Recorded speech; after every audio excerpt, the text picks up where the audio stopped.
जय श्री सीताराम, जय बालाजी महाराज। प्रिय भक्तों, आप सभी को मेरा सादर नमस्कार। जय जय श्री सीताराम। प्रिय भक्तों, आज हम आप सभी को प्रभु श्री बजरंगबली जी का एक ऐसा महाशक्तिशाली मंत्र के बारे में बताने जा रहा हूँ जिसे जपना तो दूर, अगर आपने सच्चे मन से प्रभु जी का ध्यान करके इस महामंत्र को पूरा सुन भी लिया तो स्वयं बजरंगबली जी जीवन की बड़ी से बड़ी मुसीबत, दुख, दर्द व सभी संकट पल भर में दूर कर देंगे और बड़े से बड़ा शत्रु व दुश्मनों का अंत कर देंगे।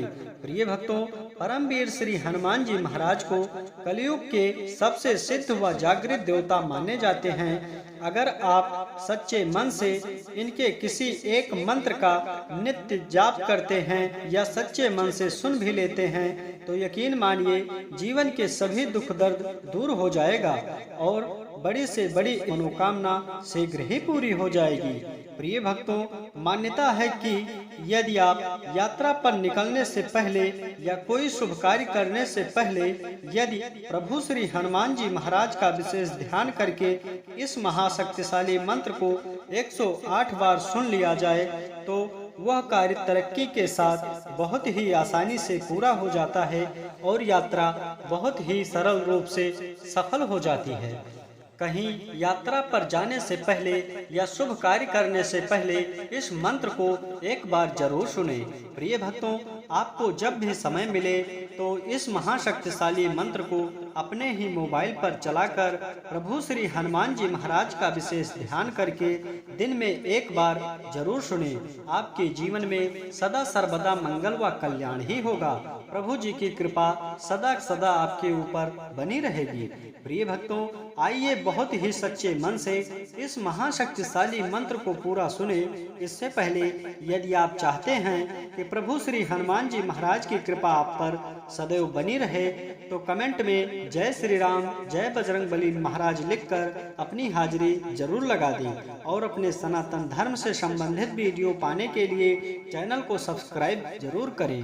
प्रिय भक्तों, यह चमत्कारी व सिद्ध मंत्र है। ओम अंजनेयाय विद्महे महाबलाय धीमहि तन्नो मारुति प्रचोदयात्। ओम अंजनेयाय विद्महे महाबलाय धीमहि तन्नो मारुति प्रचोदयात्। ओम अंजनेयाय विद्महे महाबलाय धीमहि तन्नो मारुति प्रचोदयात्।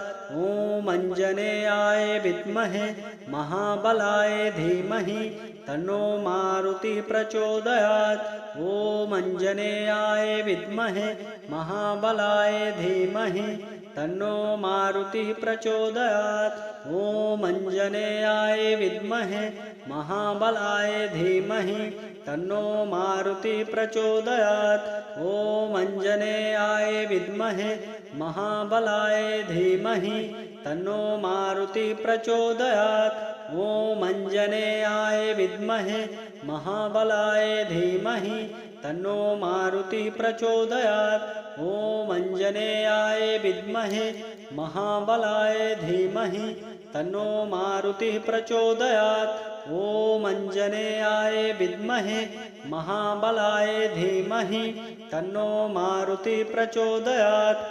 ओम अंजनेयाय विद्महे महाबलाय धीमहि तन्नो मारुति प्रचोदयात्। ओम अंजनेयाय विद्महे महाबलाय धीमहि तन्नो मारुति प्रचोदयात्। ओम अंजनेयाय विद्महे महाबलाय धीमहि तन्नो मारुति प्रचोदयात्। ओम अंजनेयाय विद्महे महाबलाय धीमहि तन्नो मारुति प्रचोदयात्। ओम अंजनेयाय विद्महे महाबलाय धीमहि तन्नो मारुति प्रचोदयात्। ओम अंजनेयाय विद्महे महाबलाय धीमहि तन्नो मारुति प्रचोदयात्। ओम अंजनेयाय विद्महे महाबलाय धीमहि तन्नो मारुति प्रचोदयात्। ओम अंजनेयाय विद्महे महाबलाय धीमहि तन्नो मारुति प्रचोदयात्। ओम अंजनेयाय विद्महे महाबलाय धीमहि तन्नो मारुति प्रचोदयात्। ॐ आञ्जनेयाय विद्महे महाबलाय धीमहि तन्नो मारुति प्रचोदयात्। ॐ आञ्जनेयाय विद्महे महाबलाय धीमहि तन्नो मारुति प्रचोदयात्। ॐ आञ्जनेयाय विद्महे महाबलाय धीमहि तन्नो मारुति प्रचोदयात्। ॐ आञ्जनेयाय विद्महे महाबलाय धीमहि तन्नो मारुति प्रचोदयात्। ॐ आञ्जनेयाय विद्महे महाबलाय धीमहि तन्नो मारुति प्रचोदयात्। ॐ आञ्जनेयाय विद्महे महाबलाय धीमहि तन्नो मारुति प्रचोदयात्। ॐ आञ्जनेयाय विद्महे महाबलाय धीमहि तन्नो मारुति प्रचोदयात्। ॐ आञ्जनेयाय विद्महे महाबलाय धीमहि तन्नो मारुति प्रचोदयात्। ॐ आञ्जनेयाय विद्महे महाबलाय धीमहि तन्नो मारुति प्रचोदयात्। ॐ आञ्जनेयाय विद्महे महाबलाय धीमहि तन्नो मारुति प्रचोदयात्। ॐ आञ्जनेयाय विद्महे महाबलाय धीमहि तन्नो मारुति प्रचोदयात्। ॐ आञ्जनेयाय विद्महे महाबलाय धीमहि तन्नो मारुति प्रचोदयात्। ॐ आञ्जनेयाय विद्महे महाबलाय धीमहि तन्नो मारुति प्रचोदयात्। ॐ आञ्जनेयाय विद्महे महाबलाय धीमहि तन्नो मारुति प्रचोदयात्। ॐ आञ्जनेयाय विद्महे महाबलाय धीमहि तन्नो मारुति प्रचोदयात्। ॐ आञ्जनेयाय विद्महे महाबलाय धीमहि तन्नो मारुति प्रचोदयात्। ॐ आञ्जनेयाय विद्महे महाबलाय धीमहि तन्नो मारुति प्रचोदयात्। ॐ आञ्जनेयाय विद्महे महाबलाय धीमहि तन्नो मारुति प्रचोदयात्।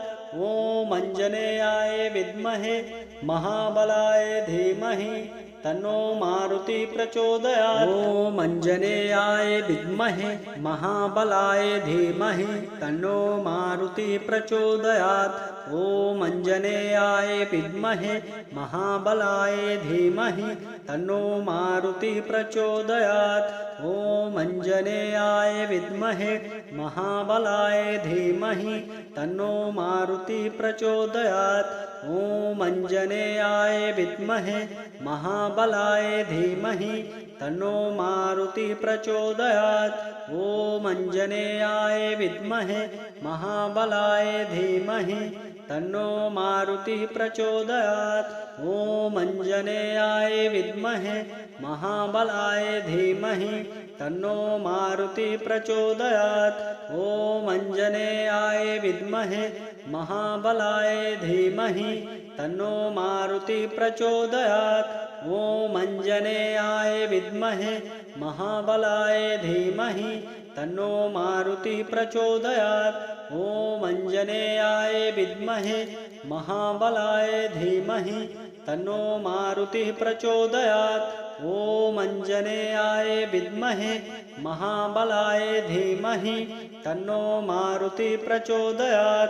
ॐ आञ्जनेयाय विद्महे महाबलाय धीमहि तन्नो मारुति प्रचोदयात्। ॐ आञ्जनेयाय विद्महे महाबलाय धीमहि तन्नो मारुति प्रचोदयात्। ॐ आञ्जनेयाय विद्महे महाबलाय धीमहि तन्नो मारुति प्रचोदयात्। ॐ आञ्जनेयाय विद्महे महाबलाय धीमहि तन्नो मारुति प्रचोदयात्। ॐ आञ्जनेयाय विद्महे महाबलाय धीमहि तन्नो मारुति प्रचोदयात्। ॐ आञ्जनेयाय विद्महे महाबलाय धीमहि तन्नो मारुति प्रचोदयात्। ॐ आञ्जनेयाय विद्महे महाबलाय धीमहि तन्नो मारुति प्रचोदयात्। ॐ आञ्जनेयाय विद्महे महाबलाय धीमहि तन्नो मारुति प्रचोदयात्। ॐ आञ्जनेयाय विद्महे महाबलाय धीमहि तन्नो मारुति प्रचोदयात्। ॐ आञ्जनेयाय विद्महे महाबलाय धीमहि तन्नो मारुति प्रचोदयात्। ॐ आञ्जनेयाय विद्महे महाबलाय धीमहि तन्नो मारुति प्रचोदयात्। ॐ आञ्जनेयाय विद्महे महाबलाय धीमहि तन्नो मारुति प्रचोदयात्। ॐ आञ्जनेयाय विद्महे महाबलाय धीमहि तन्नो मारुति प्रचोदयात्। ॐ आञ्जनेयाय विद्महे महाबलाय धीमहि तन्नो मारुति प्रचोदयात्।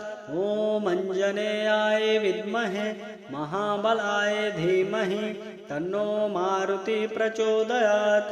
ॐ आञ्जनेयाय विद्महे महाबलाय धीमहि तन्नो मारुति प्रचोदयात्।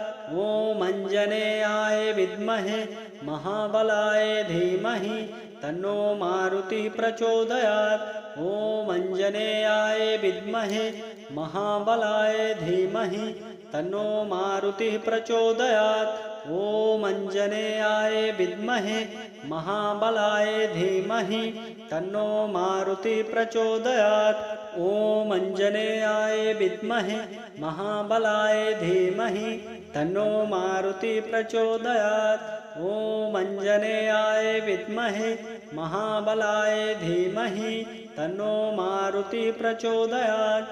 ॐ आञ्जनेयाय विद्महे महाबलाय धीमहि तन्नो मारुति प्रचोदयात्। ॐ आञ्जनेयाय विद्महे महाबलाय धीमहि तन्नो मारुति प्रचोदयात्। ॐ आञ्जनेयाय विद्महे महाबलाय धीमहि तन्नो मारुति प्रचोदयात्। ॐ आञ्जनेयाय विद्महे महाबलाय धीमहि तन्नो मारुति प्रचोदयात्। ॐ आञ्जनेयाय विद्महे महाबलाय धीमहि तन्नो मारुति प्रचोदयात्। ॐ आञ्जनेयाय विद्महे महाबलाय धीमहि तन्नो मारुति प्रचोदयात्। ॐ आञ्जनेयाय विद्महे महाबलाय धीमहि तन्नो मारुति प्रचोदयात्। ॐ आञ्जनेयाय विद्महे महाबलाय धीमहि तन्नो मारुति प्रचोदयात्। ॐ आञ्जनेयाय विद्महे महाबलाय धीमहि तन्नो मारुति प्रचोदयात्। ॐ आञ्जनेयाय विद्महे महाबलाय धीमहि तन्नो मारुति प्रचोदयात्। ॐ आञ्जनेयाय विद्महे महाबलाय धीमहि तन्नो मारुति प्रचोदयात्। ॐ आञ्जनेयाय विद्महे महाबलाय धीमहि तन्नो मारुति प्रचोदयात्। ॐ आञ्जनेयाय विद्महे महाबलाय धीमहि तन्नो मारुति प्रचोदयात्। ॐ आञ्जनेयाय विद्महे महाबलाय धीमहि तन्नो मारुति प्रचोदयात्। ॐ आञ्जनेयाय विद्महे महाबलाय धीमहि तन्नो मारुति प्रचोदयात्। ॐ आञ्जनेयाय विद्महे महाबलाय धीमहि तन्नो मारुति प्रचोदयात्। ॐ आञ्जनेयाय विद्महे महाबलाय धीमहि तन्नो मारुति प्रचोदयात्। ॐ आञ्जनेयाय विद्महे महाबलाय धीमहि तन्नो मारुति प्रचोदयात्। ॐ आञ्जनेयाय विद्महे महाबलाय धीमहि तन्नो मारुति प्रचोदयात्। ॐ आञ्जनेयाय विद्महे महाबलाय धीमहि तन्नो मारुति प्रचोदयात्। ॐ आञ्जनेयाय विद्महे महाबलाय धीमहि तन्नो मारुति प्रचोदयात्। ॐ आञ्जनेयाय विद्महे महाबलाय धीमहि तन्नो मारुति प्रचोदयात्। ॐ आञ्जनेयाय विद्महे महाबलाय धीमहि तन्नो मारुति प्रचोदयात्। ॐ आञ्जनेयाय विद्महे महाबलाय धीमहि तन्नो मारुति प्रचोदयात्। ॐ आञ्जनेयाय विद्महे महाबलाय धीमहि तन्नो मारुति प्रचोदयात्। ॐ आञ्जनेयाय विद्महे महाबलाय धीमहि तन्नो मारुति प्रचोदयात्।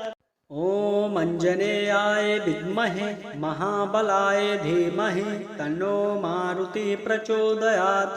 ॐ आञ्जनेयाय विद्महे महाबलाय धीमहि तन्नो मारुति प्रचोदयात्। ॐ आञ्जनेयाय विद्महे महाबलाय धीमहि तन्नो मारुति प्रचोदयात्। ॐ आञ्जनेयाय विद्महे महाबलाय धीमहि तन्नो मारुति प्रचोदयात्। ॐ आञ्जनेयाय विद्महे महाबलाय धीमहि तन्नो मारुति प्रचोदयात्। ॐ आञ्जनेयाय विद्महे महाबलाय धीमहि तन्नो मारुति प्रचोदयात्। ॐ आञ्जनेयाय विद्महे महाबलाय धीमहि तन्नो मारुति प्रचोदयात्। ॐ आञ्जनेयाय विद्महे महाबलाय धीमहि तन्नो मारुति प्रचोदयात्। ॐ आञ्जनेयाय विद्महे महाबलाय धीमहि तन्नो मारुति प्रचोदयात्। ॐ आञ्जनेयाय विद्महे महाबलाय धीमहि तन्नो मारुति प्रचोदयात्। ॐ आञ्जनेयाय विद्महे महाबलाय धीमहि तन्नो मारुति प्रचोदयात्।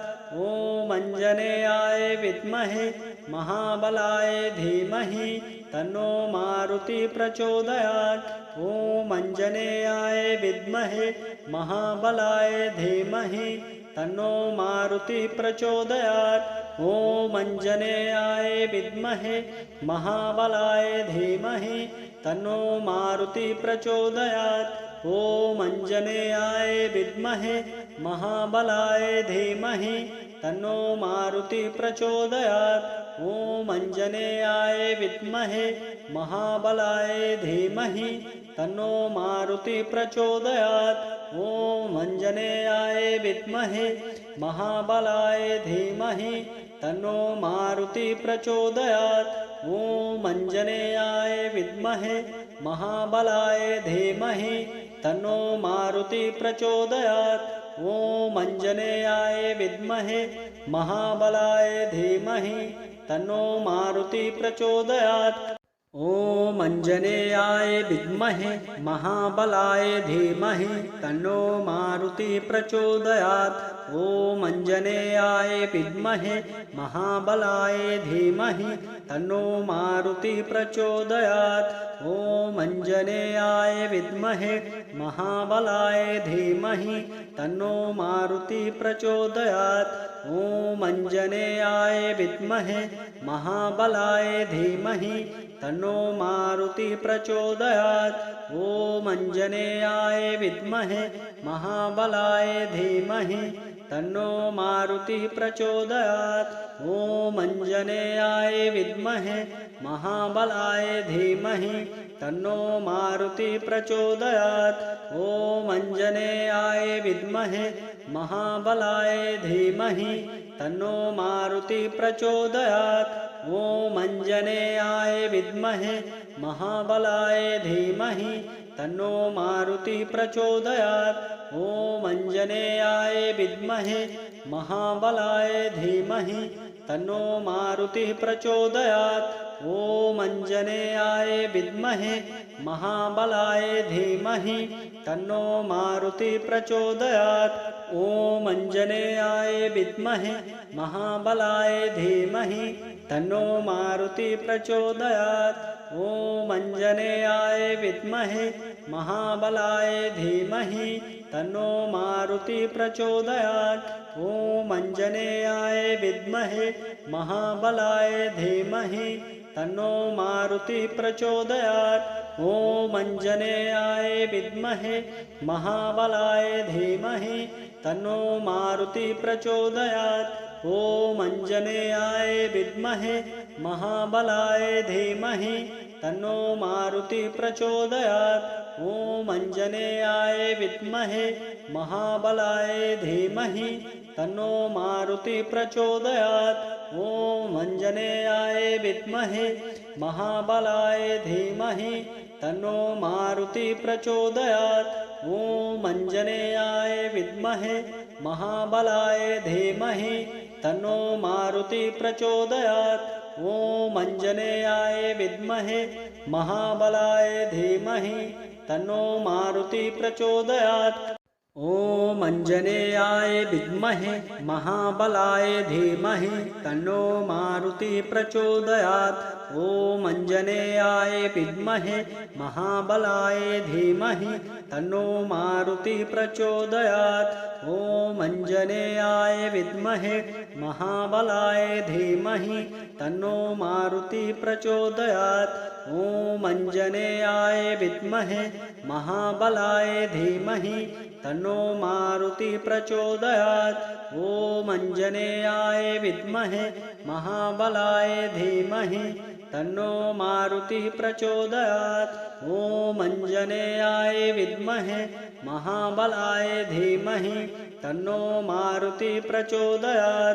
ॐ आञ्जनेयाय विद्महे महाबलाय धीमहि तन्नो मारुति प्रचोदयात्। ॐ आञ्जनेयाय विद्महे महाबलाय धीमहि तन्नो मारुति प्रचोदयात्। ॐ आञ्जनेयाय विद्महे महाबलाय धीमहि तन्नो मारुति प्रचोदयात्। ॐ आञ्जनेयाय विद्महे महाबलाय धीमहि तन्नो मारुति प्रचोदयात्। ॐ आञ्जनेयाय विद्महे महाबलाय धीमहि तन्नो मारुति प्रचोदयात्। ॐ आञ्जनेयाय विद्महे महाबलाय धीमहि तन्नो मारुति प्रचोदयात्। ॐ आञ्जनेयाय विद्महे महाबलाय धीमहि तन्नो मारुति प्रचोदयात्। ॐ आञ्जनेयाय विद्महे महाबलाय धीमहि तन्नो मारुति प्रचोदयात्। ॐ आञ्जनेयाय विद्महे महाबलाय धीमहि तन्नो मारुति प्रचोदयात्। ॐ आञ्जनेयाय विद्महे महाबलाय धीमहि तन्नो मारुति प्रचोदयात्। ॐ आञ्जनेयाय विद्महे महाबलाय धीमहि तन्नो मारुति प्रचोदयात्। ॐ आञ्जनेयाय विद्महे महाबलाय धीमहि तन्नो मारुति प्रचोदयात्। ॐ आञ्जनेयाय विद्महे महाबलाय धीमहि तन्नो मारुति प्रचोदयात्। ॐ आञ्जनेयाय विद्महे महाबलाय धीमहि तन्नो मारुति प्रचोदयात्। ॐ आञ्जनेयाय विद्महे महाबलाय धीमहि तन्नो मारुति प्रचोदयात्। ॐ आञ्जनेयाय विद्महे महाबलाय धीमहि तन्नो मारुति प्रचोदयात्। ॐ आञ्जनेयाय विद्महे महाबलाय धीमहि तन्नो मारुति प्रचोदयात्। ॐ आञ्जनेयाय विद्महे महाबलाय धीमहि तन्नो मारुति प्रचोदयात्। ॐ आञ्जनेयाय विद्महे महाबलाय धीमहि तन्नो मारुति प्रचोदयात्। ॐ आञ्जनेयाय विद्महे महाबलाय धीमहि तन्नो मारुति प्रचोदयात्। ॐ आञ्जनेयाय विद्महे महाबलाय धीमहि तन्नो मारुति प्रचोदयात्। ॐ आञ्जनेयाय विद्महे महाबलाय धीमहि तन्नो मारुति प्रचोदयात्। ॐ आञ्जनेयाय विद्महे महाबलाय धीमहि तन्नो मारुति प्रचोदयात्। ॐ आञ्जनेयाय विद्महे महाबलाय धीमहि तन्नो मारुति प्रचोदयात्। ॐ आञ्जनेयाय विद्महे महाबलाय धीमहि तन्नो मारुति प्रचोदयात्। ॐ आञ्जनेयाय विद्महे महाबलाय धीमहि तन्नो मारुति प्रचोदयात्। ॐ आञ्जनेयाय विद्महे महाबलाय धीमहि तन्नो मारुति प्रचोदयात्। ॐ आञ्जनेयाय विद्महे महाबलाय धीमहि तन्नो मारुति प्रचोदयात्। ॐ आञ्जनेयाय विद्महे महाबलाय धीमहि तन्नो मारुति प्रचोदयात्। ॐ आञ्जनेयाय विद्महे महाबलाय धीमहि तन्नो मारुति प्रचोदयात्।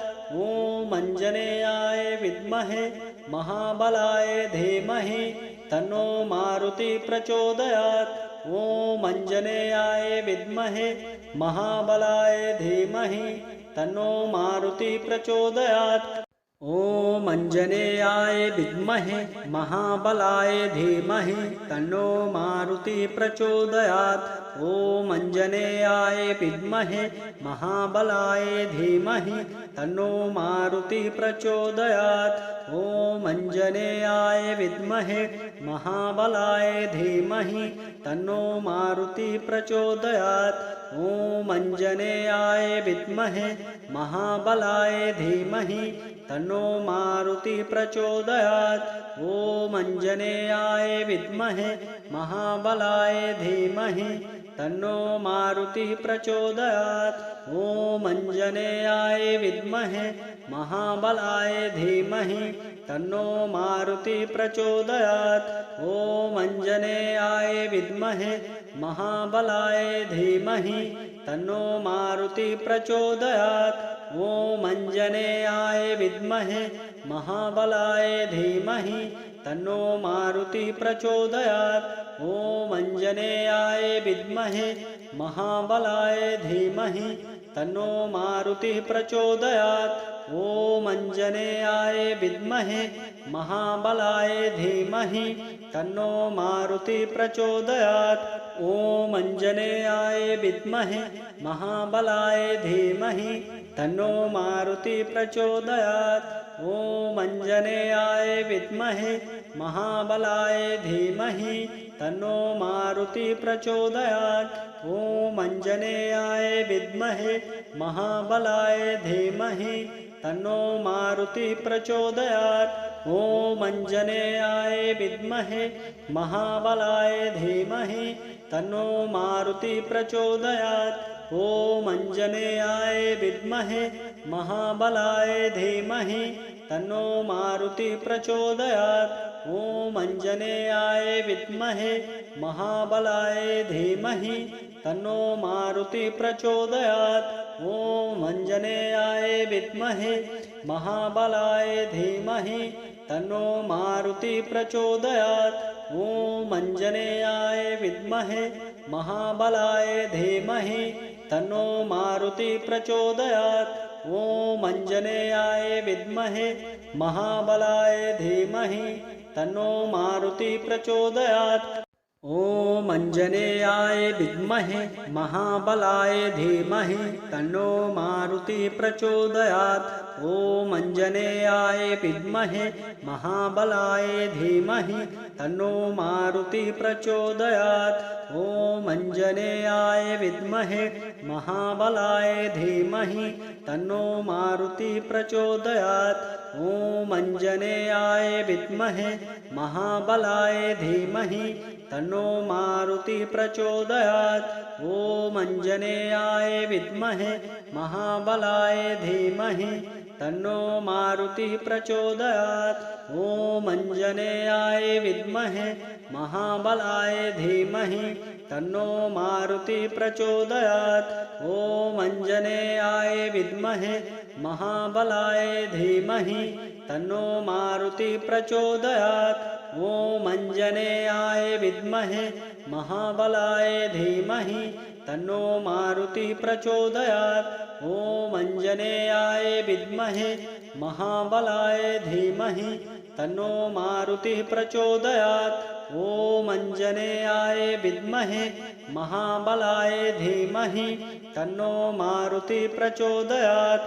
ॐ अंजनेयाय विद्महे महाबलाय धीमहि तन्नो मारुति प्रचोदयात्।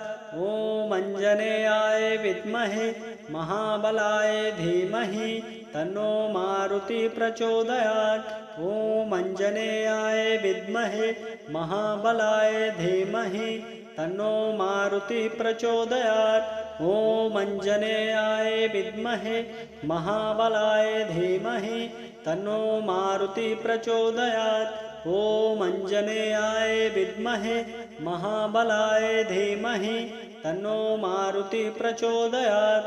ॐ अंजनेयाय विद्महे महाबलाय धीमहि तन्नो मारुति प्रचोदयात्। ॐ अंजनेयाय विद्महे महाबलाय धीमहि तन्नो मारुति प्रचोदयात्। ॐ अंजनेयाय विद्महे महाबलाय धीमहि तन्नो मारुति प्रचोदयात्। ॐ अंजनेयाय विद्महे महाबलाय धीमहि तन्नो मारुति प्रचोदयात्। ॐ अंजनेयाय विद्महे महाबलाय धीमहि तन्नो मारुति प्रचोदयात्। ॐ अंजनेयाय विद्महे महाबलाय धीमहि तन्नो मारुति प्रचोदयात्। ॐ अंजनेयाय विद्महे महाबलाय धीमहि तन्नो मारुति प्रचोदयात्। ॐ अंजनेयाय विद्महे महाबलाय धीमहि तन्नो मारुति प्रचोदयात्।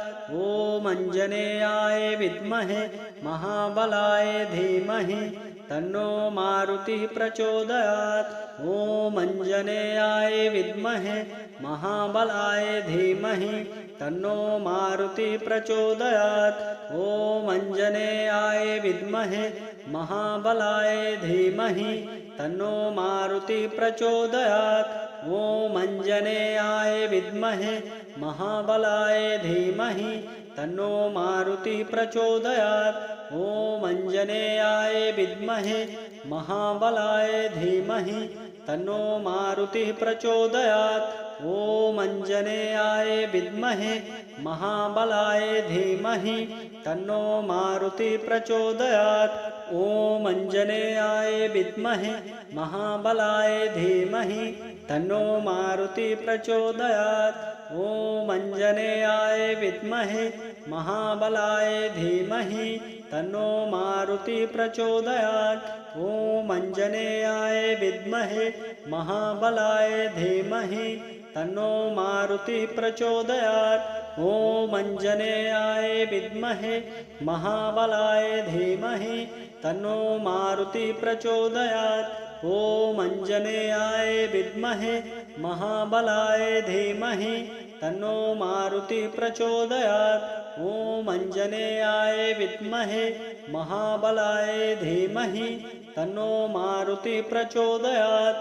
ॐ अंजनेयाय विद्महे महाबलाय धीमहि तन्नो मारुति प्रचोदयात्। ॐ अंजनेयाय विद्महे महाबलाय धीमहि तन्नो मारुति प्रचोदयात्। ॐ अंजनेयाय विद्महे महाबलाय धीमहि तन्नो मारुति प्रचोदयात्।